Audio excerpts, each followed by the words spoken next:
This is Oscar Bevis for the Stomping Round, powered by Wow Hydrate and available on DAZN with a champ, Skye Nicolson. What's happening? Hello. Long time no see, maybe, kind of. Can you say that when it's been, what's it been, 4 weeks, 5 weeks? 4 weeks. I feel like long time no see has to be minimum 3 months. Oh, okay. Medium time no see. Sorry for missing you. I believe this is your first interview since Riyadh. Yeah. But before we actually talk about Riyadh and fights and whatnot, I want to talk about post-Riyadh. Just nice to relax and chill out a bit. Yeah, it was good. Went out to Dubai, have some family out there, so just some nice downtime out there with the family. Nice to just kind of switch off from everything, take it all in. What does downtime include? Sunbathing.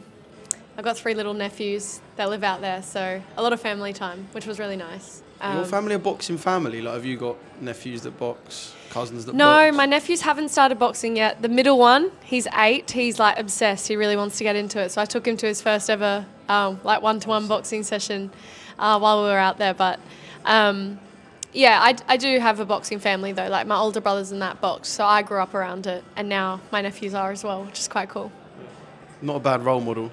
WBC featherweight champ. So yeah, a little bit of downtime, and now here in Philly. Any reason why? Just thought you'd come back and remember what it was like to be in a place where you've won before. Yeah, so I was coming out to Miami on Monday with Everlast, and I just thought, if I'm coming to Miami on Monday, I may as well come to Philly for the weekend first. So no, I'm excited to be here. It feels nice to be back in the same hotel I was in for my fight. So yeah, I feel like I never left. But no, it's cool. I really like Philly, and I get to enjoy it a little bit more this time, obviously in a different way, in like enjoying the food and stuff, and kind of being here as a fan rather than being like fully zoned in. So no, it's good. Yeah, what's on the Philly tick list for the couple of days that you're here? Well, I'm not sure how I'm feeling about it, but I did just sign up for the 10-mile Rocky run in the morning. Right. How far is 10 mile in 10 miles How far is that in K? Just over 16 kilometres. Yeah, haven't gone for a run since my fight. So have you done any form of exercise since your fight? I have. I've done like a couple of Barry's boot camps out in Dubai, which are pretty solid sessions, but I'm not sure I've got the facilities for this 10-miler in the morning, but we'll see how I get on. I feel like it's one of those things that you kind of have to do. It's on the one day that I'm here, and it's like the proper like Rocky run. You've got up the steps and all that. So I think that'll be cool to do. I didn't get to do that type of thing, obviously, when I was here last time. And I want to get a good Philly cheesesteak. Yeah, I remember you saying you got one that was a bit... Because we got like one that was just like from the arena, but... I think tonight's the night, maybe right after this, I'm going to go scope out the best Philly cheesesteak. You got to ask like a real local. Yeah. Yeah, I don't want to just get it from anywhere this time. I want to get the full experience. Right. I feel like, do you know with English chicken shops, the worse they look, the better the chicken is? I don't know. I don't think I've ever been in an English chicken shop. To be fair, I have just asked an elite athlete about English chicken shops, so I'm not sure what answer I was expecting. An elite Australian athlete who's only in England in training camp. Oh, right, yeah. True. I'm not in the chicken shops. It would be pretty impressive if you were doing all of this on a diet of chicken shops, in all fairness. So you still got a bit to learn about English culture then. You don't even know about chicken shops. I haven't had the pie and mash. Have you not? No. Little pie, mash and liquor? Yeah, that's been on the list as well. And I'm not sure how I'll feel about it, but I should probably try it. No, I promise you you'll like it. Yeah. It's like God's food. So, Riyadh, the fight week, you were extremely confident, even when, was it Grand Arrivals or press conference day? You come out like strutting, singing.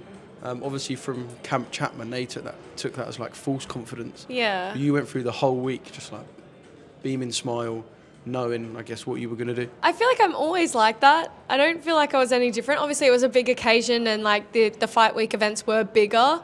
But I feel like I'm always like, I'm happy in fight week. I love fight week. Like I'm always kind of getting around with a big smile on my face. Yeah, and I feel like her team should have known that as well. Like if they've been watching me the way they said they had been, I don't know where they got the idea of the false confidence thing. I don't know if they were maybe clasping at straws or something in that final few days leading up to the fight. But yeah, no, I had a lot of fun with it. I really enjoyed the fight week. The fight week events that were put on were huge. Like I've obviously been part of big fight weeks and big fight nights throughout my career, but they do it big in Riyadh. So it was very cool to be a part of. Obviously, I mentioned what her team thought they were getting from you. What did you get from her as the fight week progressed? Like, what sort of energy or feeling?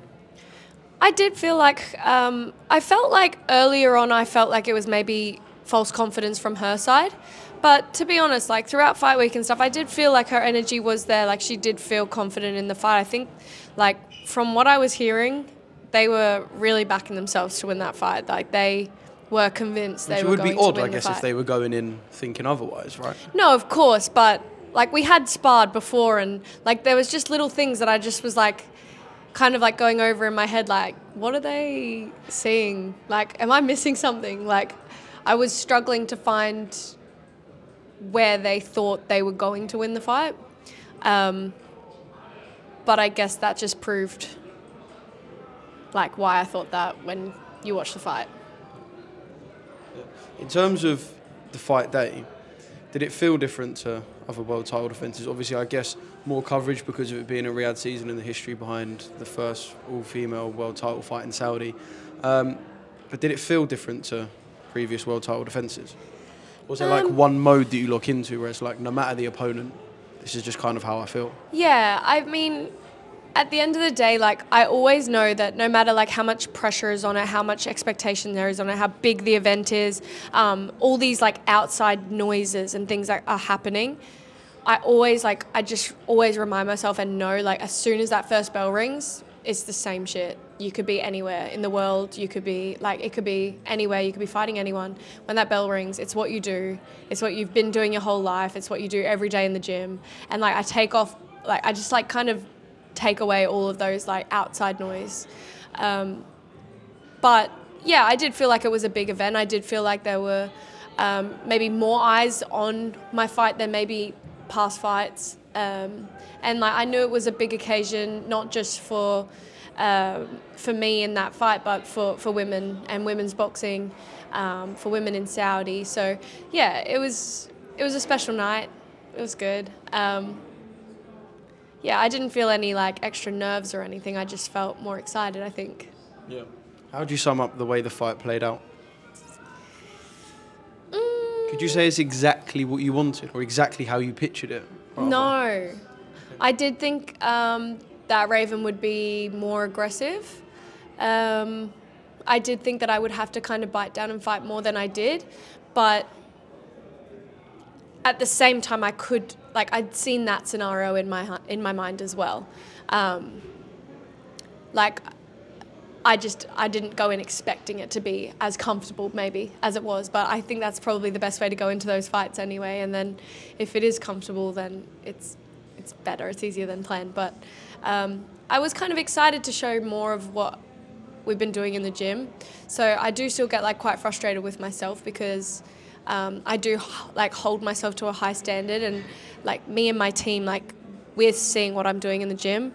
So I do like frustrate myself a little bit when I don't like take extra risks and do more, especially when I look so comfortable as well. Like I look so far ahead, whatever it is, like that kind of, yeah, frustrates me a little bit. But in the same breath, I was happy with my performance, and she was a dangerous opponent. She's a good fighter and she's strong, and I think I fought the fight that I had to fight to win comfortably, and I didn't take any risks. But I've been pro for 2.5 years, and I think like that will come with time as well. And I think it'll depend on the opponent and the style of fighter that's in front of me as well for like what you'll kind of see. I guess the less you get hit, the longer your career can go on as well, right? Yeah, of course. Like, not that I'm saying you want to go on for like 25, no, 30 years. No, but like I could fight 10 times a year, like comfortably. Is that a challenge, you say? I would absolutely love that's 10 paydays a year. Yeah, I would love that. It's obviously not really an option, hence why I'm not back in the gym. So would you say like you're on fight sharpness all year round then? Because obviously I guess there is a point in having a 6-week camp, 8-week camp, 10-week camp to get yourself to the point where like you're at your peak but you're not overworked. But would you say you're like always not far from like fight sharpness? Honestly, we did 100 rounds of sparring, maybe 110 rounds of sparring in that last 8-week camp, and I was on every round of every spar from start to finish. Like, would you say you dropped any of the rounds? You could count on one hand rounds dropped in that camp. Like, that's why I get frustrated with myself a little bit sometimes, because I'm in there, I'm trying new things, I'm doing good stuff.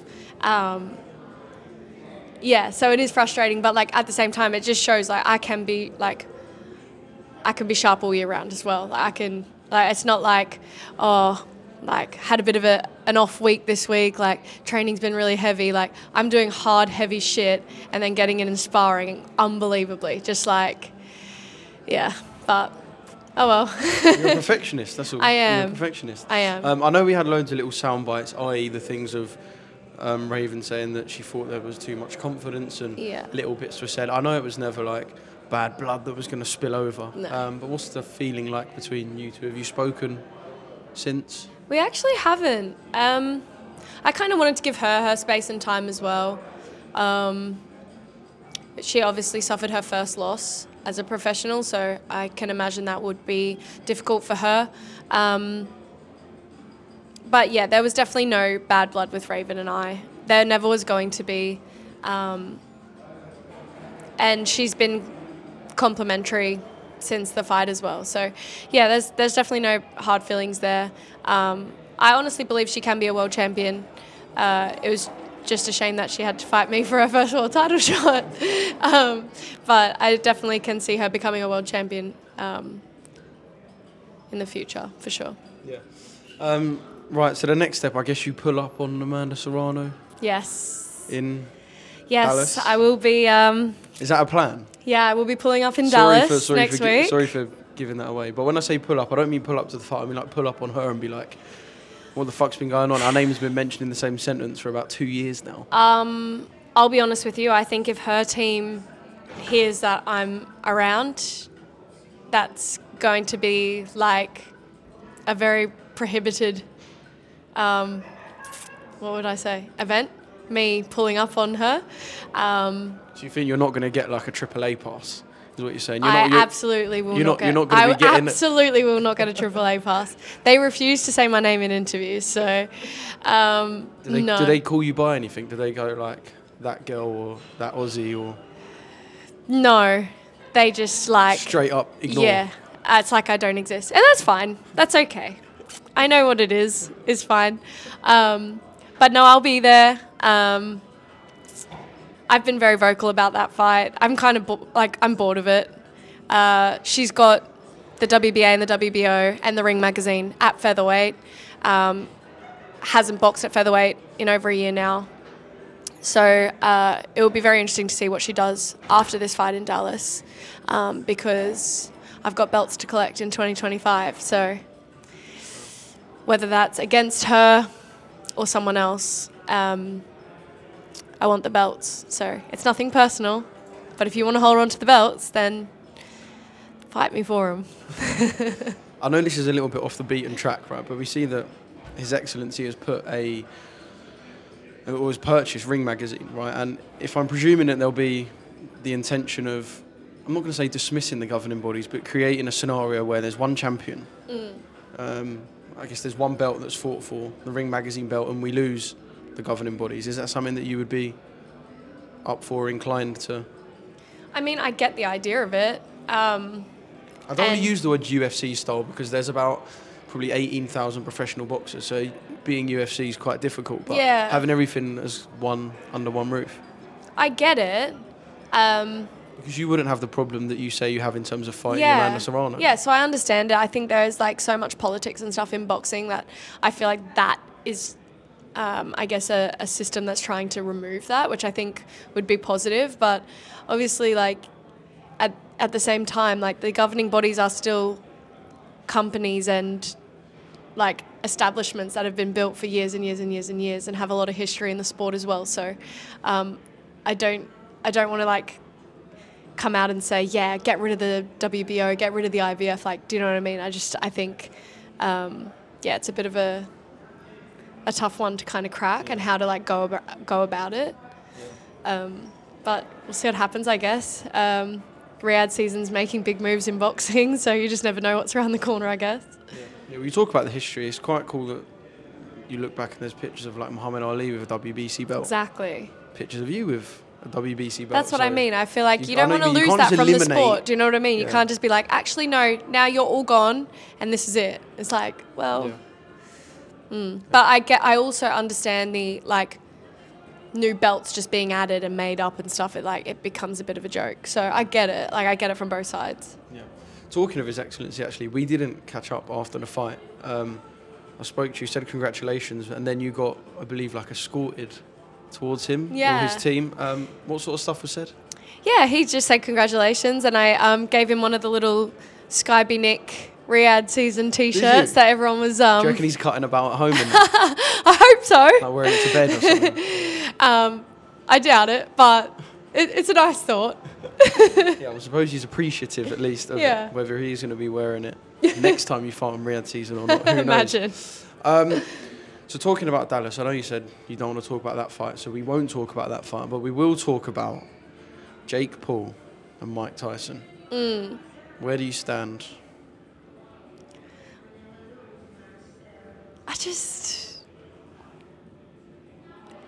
Do you think we're going to get a fight? Like, I keep having this. I keep having this in the back of my mind where I think they're going to do like the lightest of body spars and don't use the word but kind of play. Would they risk doing that almost though? Like act a fight on out? This huge audience? Like, would they risk doing that? I don't know. Like, what outcome do you want? I'd love Mike Tyson to spark him, I'll be honest. I thought you might say that. Yeah. Do you think it's a possibility? I don't know. I mean, he still looks quite, like, explosive and powerful in, like, his little training clips and stuff, but it's not really the same, is it? No. But I'll be there, so we'll see. It is a bit odd, isn't it? It is. It's very odd. I don't know how to feel about it. Yeah. And it's like 2-minute rounds, right? How many rounds? I believe 2-minute rounds, yeah. How many? Don't know. I actually don't know. Yeah. I feel like there's been 10 sets of rules released. Yeah. I'm not actually sure what's going to go down. Yeah. And are they wearing some bigger gloves? Yeah. Yeah. So it's like a spar, but it's a fight. It's a bit weird, isn't it? Yeah. I don't know how to feel about it. It's not what I'm going for. I'm going for the co-main. Yeah. Have you ever thought about the potential of fighting Katie Taylor? I actually never have, but it has started popping up lately. There's like a disparity, isn't there? Yeah, it has started popping up lately in like comments and stuff on socials, and I don't even like want to be mentioned in the same sentence as Katie. I don't know, like if I just like I've just had her on this pedestal like my whole life. I think I can. Like, it would just be very strange for me. Do you know what I mean? Like, to even think about. But then that's probably been the same for other opponents that Katie has faced as well, like Chantel Cameron and people like that who probably like went through their boxing journey like idolizing her a little bit as well. But I don't know. For me, like it's a really strange thought for me. But in the same breath, not that I'm calling out Katie Taylor at all, but just establishing that nice and early. But if you really want to like leave a legacy, which I do, those are the types of fights that you want to be in. You want to fight the best, and if you want to fight the best, then you fight Katie Taylor, don't you? Lightweight's not really on my radar right now. Super lightweight's definitely not on my radar right now. But, I mean, it would be very cool to end up fighting someone It's like who the you've ultimate idolised for so female long. boxing bucket list, no? Exactly. Fighting Katie Taylor. Yeah, definitely. I guess there'll be people coming up that you may fight towards the end of your career that might have idolised yourself. Yeah, exactly. It's that same kind of thing that, I don't know. I get it. I don't know. I don't know my answer to that. Yeah, no, tricky one. It is. Talking about that, have you got, this is just a random one that popped into my head, if I'm talking about like towards the back end of your career, have you put like a timeline ahead where you're like, right, by this age I want to cut it, by this number of fights I want to cut it? Not really, because I think I'll know when I'm done or when I'm ready to like move into the next chapter of my life or whatever it might be.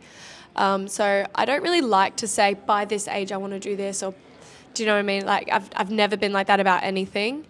A lot of people are very like, that's how they set their goals. It's like, I'm going to buy a house by this age. I want to be married by this age. I want to have kids. Like that's just never been me. Because I just feel like life is so unpredictable. I feel like boxing's so unpredictable. And I just kind of go with the flow always. And it's like, I'll know when it's time to like move into that next chapter. But if I wanted to give like an approximate, I would say in the next maybe 3 years. 3 years? Really? I'm 29, Oscar. Yeah, I know, but I'm getting on. I've been boxing since I was 12. look at what age George Foreman become, heavyweight world champion. You know what though? I feel like I'm talking to a lot more fighters now than I used to.